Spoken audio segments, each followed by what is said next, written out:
This week, we're talking the Super Elite. And we're not talking the Justice League version. Now, the Elite originally were a part of the Bullet Club. For those of you who don't know what the Bullet Club is, it was Kenny Omega's version of the NWO. They two sweeted each other. They were villains, but cool villains.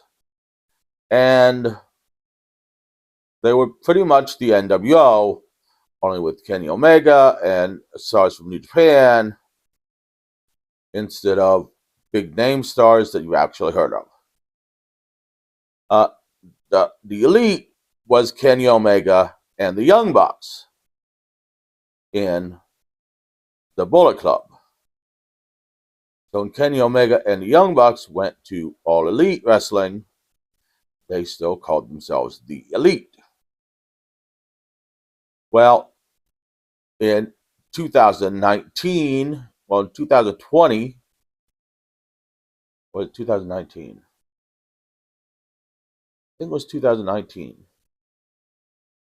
2019, I can't remember years. I'm like brain foggy having people. I think it was 2019. It might have been 2020 though. But anyways, Kenny Omega started hanging out with Don Callis, who we all tired of seeing on TV. I don't even watch the show anymore because of Don Callis, because I want to see him raped in a back alley by Grimace. So he started hanging out with Don Callis, and this was the first time we've really seen Don Callis on AEW. And then Don Callis helped Omega win the World Championship, cementing their friendship and turning Omega heel. And shortly thereafter, Kenny Omega was joined by the Good Brothers, Doc Gallows and Carl Anderson, because AEW started a working relationship with TNA. This was a Bullet Club kind of reunion type thing. But the Young Bucks earlier that year, earlier in 2019, won the tag team championships off FTR when they put their careers on the line against the tag team championships. And shortly thereafter, they joined also. And this group was nicknamed the Super Elite. And they had superpowers because they rolled around in toxic waste.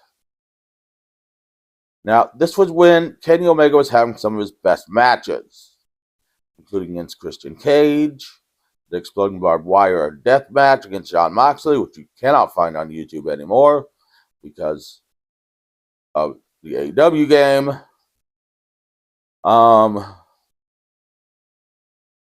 And the three-way with him, Orange Cassidy, and Jon Moxley. He had great feuds during this, and eventually lost title to Hangman Page, giving him his first AEW World Championship. The Young Bucks also had great feuds during this, eventually losing their titles to the Lucha Brothers. And eventually AEW and TNA stopped their working relationship because AEW talent thought it was going down a peg to work on TNA shows because they were a little snobby. Well, they were a lot snobby.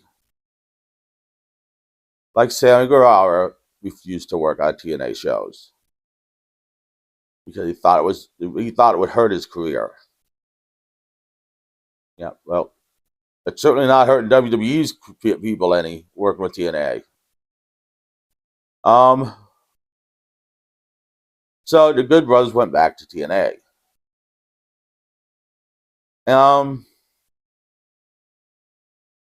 As I said, this kind of dominated TV for a while until Kenny Omega eventually broke up with Don Callis, and so did the Young Bucks. But Don Callis said, "Aha, I'm still going to be on TV. I'm going to suck Tony Khan's dick so I'm on TV forever." And so he's been on TV ever since.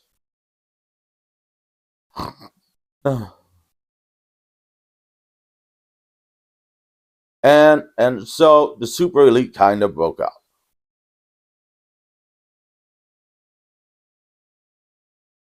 But it was a great little run, and it was really interesting to watch because there were great matches during this time.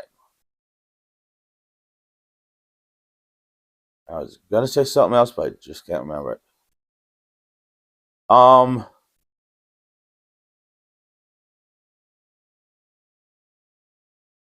I mean, I mean the Elite's been reformed several times after that with the Young Bucks and some other people, but it's never been the Super Elite, and they've never had that level of matches and stuff. And Kenny Omega's never been that high a level of champion. He held like 5 world title belts during this time. He held TNA, the Impact, the AEW. He held a Mexican title. I think it was AAA. And he held another one, but I don't remember what it was. I think it was one from Japan. And yeah, he held like 5 world championships during this time. And he had to eventually, and they eventually cut him back wrestling to like once a month because he couldn't keep up the pace. So that is the Super Elite in AEW. Join me later in the week for the horrible movie, Chairman of the Board, which I now regret picking because Carrot Top's voice eventually sounds like nails on a chalkboard.